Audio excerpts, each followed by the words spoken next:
I mean, I have time to live my life again, and it's like I got a set. Like I keep saying, I just had a second chance at life, and I get so excited, and I want people to know, because when you get caught in that trap of just being miserable in your comfort zone, Oh yeah. you miss out on so much joy, and joy is all around us, but we focus on all that negativity that I call our joy stealers. And it's kind of like I would never recommend anybody just starting their life over this late in life, but I appreciate relationships more than ever now. And I have an opportunity now to help others, which I love to do. Fear stops us from achieving our true greatness. Are you a professional woman who is feeling stuck, unmotivated, or burned out? Are you worried about your wellness? Are you letting fear stop you from crushing your goals? If you answered yes to any or all of these, then this is the podcast for you. Dr. Charmaine Gregory, night shift emergency physician, burnout thriver, and wellness champion, along with everyday heroes just like you, will explore how to face fear in our lives and emerge victoriously. Hey, thanks for checking out this episode. Be sure to click the subscribe button and the notification bell so you get notified when the next video comes out. It only takes 2 seconds to make 2 clicks. So let's do it. Let's get back to the video. Hello, hello, hello, Fearless Freedom Tribe. This is Dr. G, and we are back for another episode of the Fearless Freedom with Dr. G podcast. Today, we have with us none other than Laura Broome, and Laura is going to tell us all about what she's up to and who she is. Take it away, Laura. Oh, thank you. I'm very excited to be here. I'm Laura Mangum Broome, and I'm a resilience coach, and I help people overcome adversity and transform pain into purpose and flourish in life. And I'm also a mentor to youth that are aging out of the foster care system. And I'm real excited to be involved in that. And I'm a twin, and I'm identical twin. I have an identical twin sister, and I am found out my son and his wife are going to have my first grandchild, and it's going to be a girl. So I'm excited about that. And that's pretty much about me right now. I'm excited. I have a book coming out tomorrow, actually. And Congratulations. thank you. So I've been busy with that, and I'm very excited about getting my message of healing and hope out to others. Wow, that's a lot going on there. I love it. So now I guess like we always want to know, like, how do you get into what you're into? Like, how did you become a resilience coach? How did you end up becoming a mentor for these youth that are coming out of the foster system? Like, how did that all happen? Well, I've been a mentor for about almost 5 years now, 4.5 years. And I got into resilience coaching 3 years ago. At first, it's something I wanted to do, but I was kind of had a disruption, major disruption in my life. About the time that the pandemic hit in 2020, I found out that I was going to need a heart transplant. And so I had a heart transplant in end of April, and came home for a wonderful celebration, Mother's Day celebration, a couple of weeks later. And then found out a month later in June of 2020 that my marriage was over after 27 years. And so I had to quarantine with the heart transplant for Right, at least a year right. and going through the divorce. So I moved in with my twin sister, And just I like to tell people I kind of got shoved out of my comfort zone. The door was locked and I couldn't get back in. So I see. I had to say, what am I going to do? Because I have to do it from home. Right. What am I good at? And I started going through my, I call them my personal assets, took inventory of what was I good at, what did I enjoy doing, and how could I do it online while recovering from heart transplant surgery. So I've been through a lot of life changing events. 5 years prior to the pandemic, I had overcome breast cancer. Wow. And while I was going through that, our adoptive son, who was 19 at the time, died by suicide. Oh no. And so all this time, we had just started a business. We were a couple of years into that while all this was going on. And I have a little bit of experience in resilience, I'll say. Hello. That is like, I was not expecting any of that.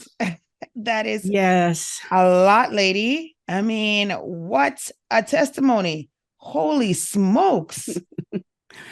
Yes, I can laugh now. It No, obviously it it's wasn't no funny at laughing the matter when you're time, going through it at but all. no, No, no, no, no. but going through the grief stages and processing my feelings was key through all of that. And in fact, it was the breast cancer, the chemo treatments that, unbeknownst to us, had turned on a genetic marker for congestive heart failure. Oh, And so it took a while, took a couple of years to figure that out because my identical twin sister also has congestive heart failure. okay. But we made some lifestyle changes. We changed our diet, and that helped tremendously. And now I'm just trying to get my body back in shape after being sedentary for so long. Just trying to breathe Sure. before the heart transplant. And um, I decided to go and be a resilience coach because I had a lot of friends and family say, how did you get through that? And they would come to me for questions. And in fact, during the all the tests for the heart transplant getting put on the list, I'm a very ticklish person. And so going through all the tests, I was making all the medical team laugh because they were poking and prodding me, and they were getting tickled that I was getting tickled. Right. And so I was documenting all this through the Caring Bridge app to let friends and family know what all was going on, Sure. through my process. And somebody said you should just become a stand-up comedian because it was so funny that the just all the medical staff couldn't believe how ticklish I was. Right. And I thought, my gosh, am I going to be able to have this heart transplant? Because I need to breathe better. That's And so right. it all worked out. I had a wonderful medical team, and they just treated me like royalty. And it's they were amazed at my recovery. I was amazed at my recovery. And my Christian faith is truly what got me through everything. And it just I'd have to say, if I had to go through a heart transplant, that was the best experience I could ever imagine. They found me a heart 6 days. This was right when COVID shut everything down, and they found me a heart in 6 days. It was a perfect match, and I went home 3 weeks later, and didn't feel Wow. any pain at all. And like I said, everything was wonderful. And then come to find out that my marriage was over. Wow. And so it was a it was an inspiring situation, that was the hardest. The divorce, I think, was the hardest because after 27 years of marriage, we'd been through a lot. Right. Um, and I couldn't understand, how do you just say, no, no one to be married anymore, and found somebody else. And then over time, I realized he had already moved on before I found out. And so that was kind of a reality check. I had to just accept that. And that's when I learned about radical acceptance. Mm. And I didn't like it. I didn't, want it, but I had to accept it.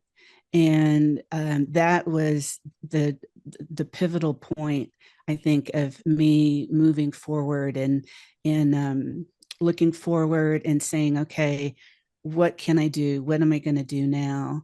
And it was dealing with those thought demons too. I'm not good enough. Can't trust anybody. I'm worthless.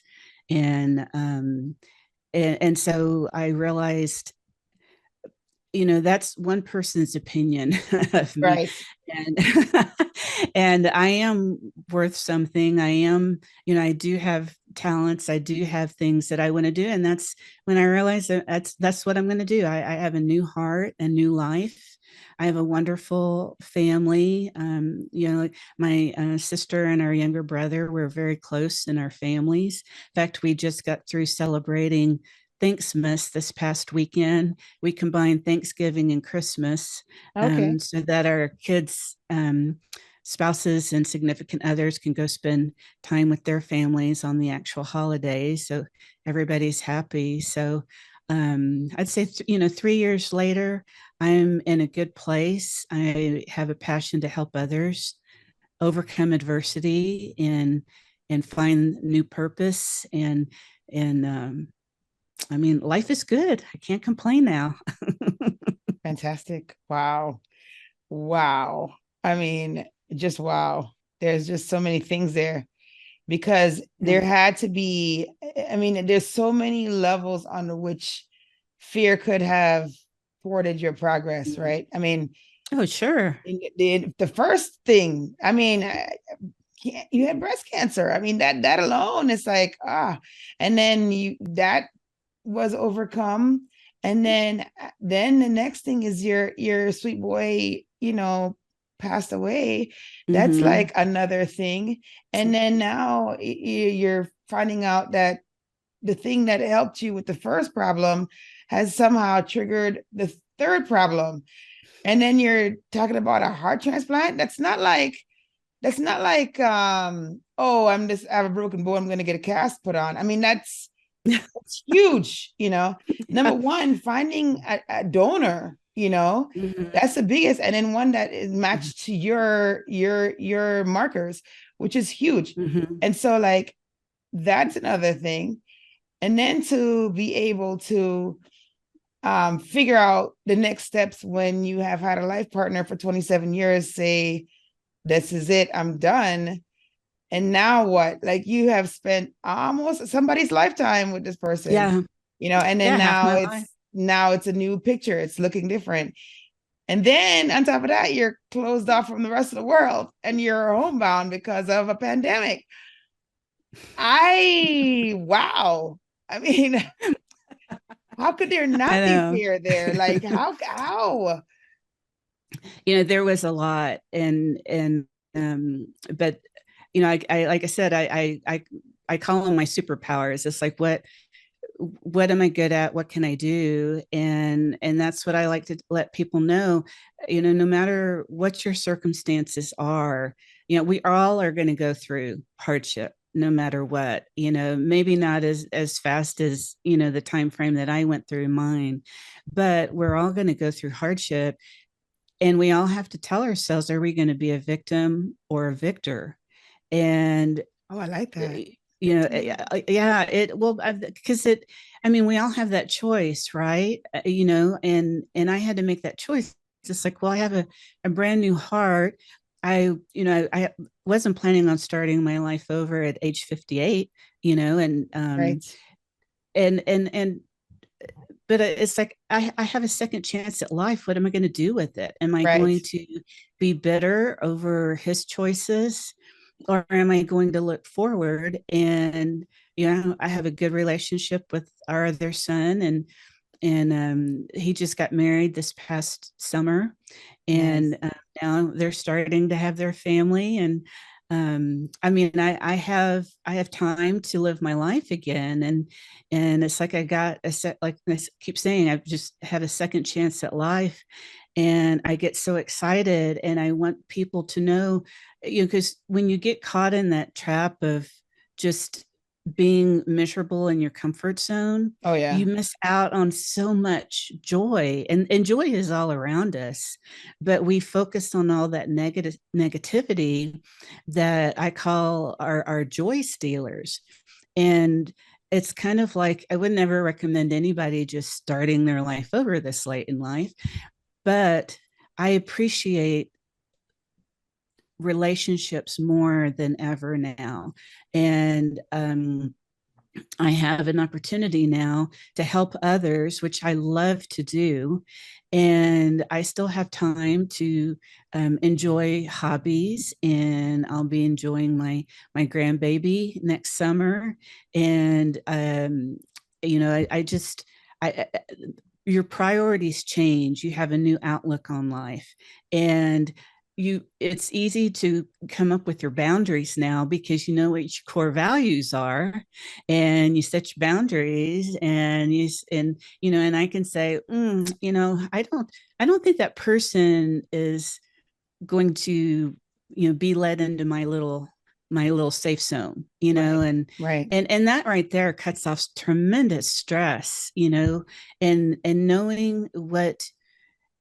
knowing who you want to let in to your life, and habits, and just um, jobs or relationships. When you have a good idea of what is going to be best for you, then you can keep a check on that, on your stress, on your anxiety, get more joy, more positive relationships, and you can and even focusing on what's in your control, that helps with decisions, Yes. because you're not focusing on what you can't do. That I did that early on. I can't do this, I can't do that. And then one time I just kind of hit me, well, what can you do, Laura? Well, I, Right. I can do this. Okay, well, do it. Get out of Yes. bed, get Yes. dressed. Mhm. And so when you start going, well, gosh, I can do a lot of things, then you're back in power again. You're in control. You can do things because they're in your control, either to change them or make better decisions and move forward. Oh yeah. No, that's fantastic. That is like recognizing, having some kind of insight, and then having some kind of plan, no matter what, which is incredible. And I think that that is something that is truly a superpower. I mean, I'm not even going to like sugarcoat it. It for sure is, because that is not even one of those obstacles would have just totally derailed a lot of Mm-hmm. people, right? And so it's amazing that now you're able to utilize this skill set that you have so naturally, to help others to Mm-hmm. overcome. So Mm-hmm. that's awesome. I love that you're doing this through coaching. And then so now you have to let people know, how can they reach out to you? Yes, the best way is through my website, and it's icopetohope.com, and it's I cope with the number two, and then hope.com. And I have a free resources on there. I have a free worksheet that helps the first three. I call them three life-changing hacks that helps them with the mindset and focusing on what's in their control to change. And I have a blog and a newsletter, And now I have my book coming out. So Fantastic. everything is on the website. So everything, one stop shop.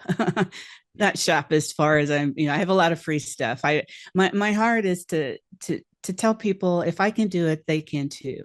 And it doesn't require much other than believing in yourself. And it's there's a lot of things you can do and find the good in bad situations. There's always one good thing to be grateful for, and that could be that it's not worse. Right. Right. Oh my, yes. Because, oh goodness, that's such a good pearl. Oh my gosh, it could be a lot worse, no matter how bad it is. Mhm.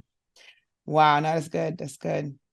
It's like it's so interesting to talk to people who have survived, thrived despite huge things happening in their lives, because there you have a much greater appreciation, as you stated, for the little things. Like, you Mhm. become more grateful. You're like you realize how precious and limited our time is on the Mhm. planet, right? And so you just move differently, think differently, your vibrations are different, right?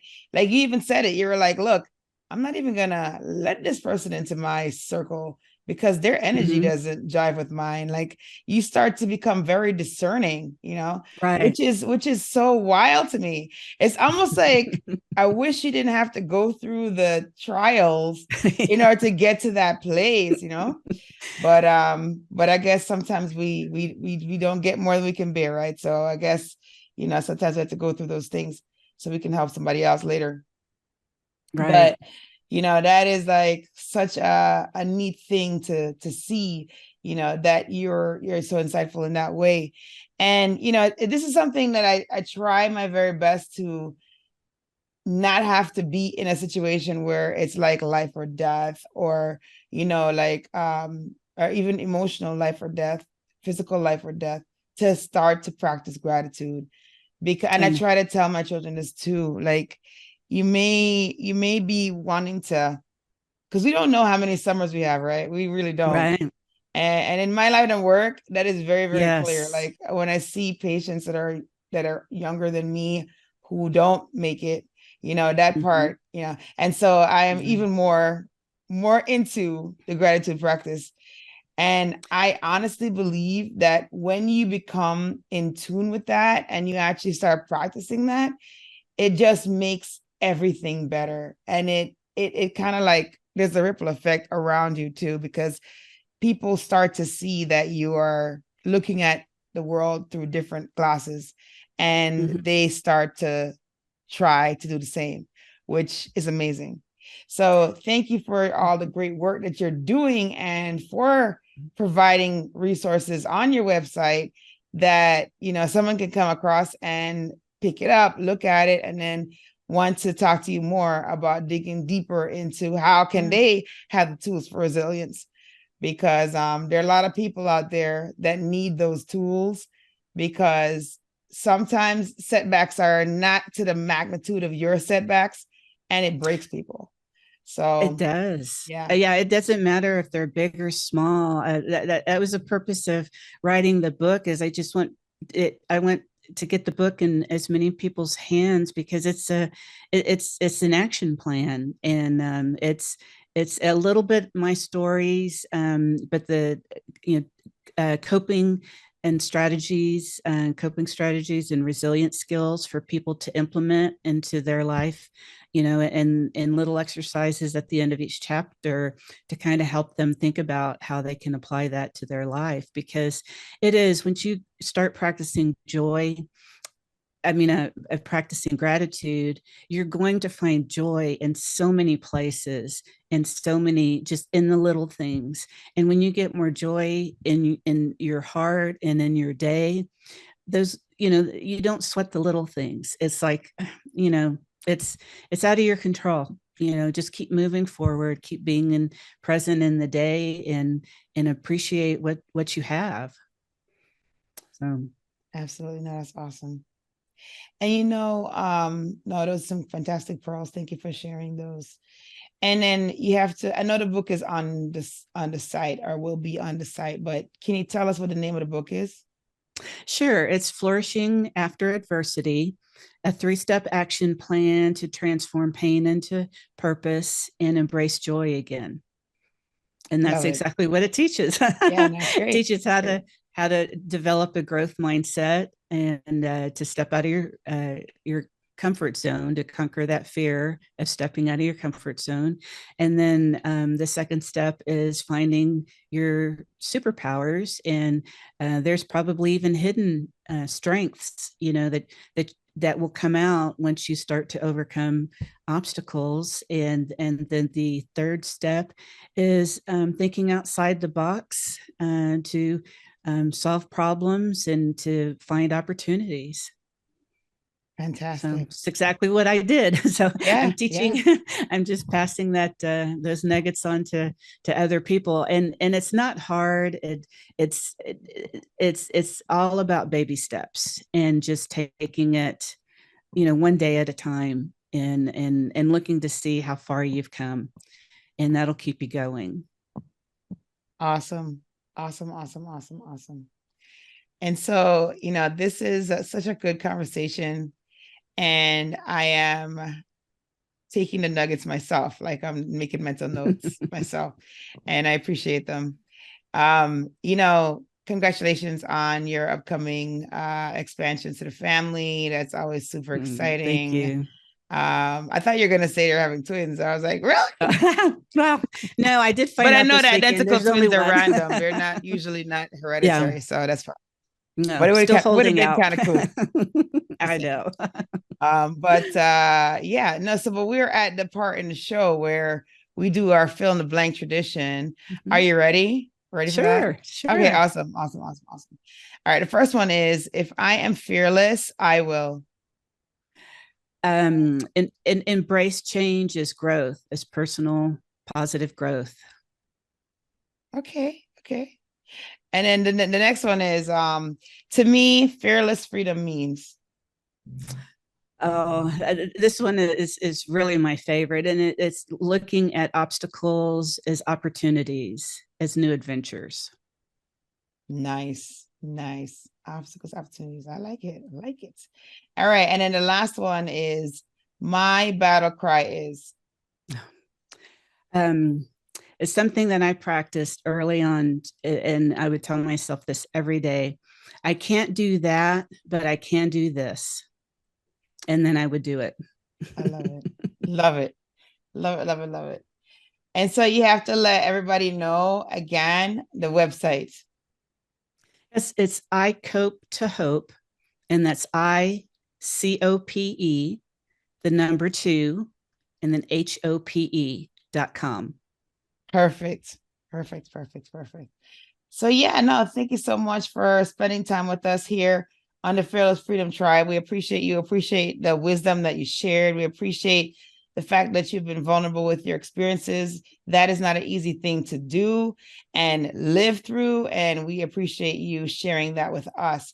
And we thank you again for the conversation, the pearls, and for all that you're doing. Thank you so much for inviting me. I really appreciate it. Had fun. All righty. Take care. Thank you. Thank you for joining me on this episode of Fearless Freedom with Dr. G. Again, I'm Dr. G. And if you like this episode, be sure to subscribe so that you can get notified of when the next episode is going to be. And also, I'll catch you next time. Have a great one. Be strong, be brave, and unleash your greatness.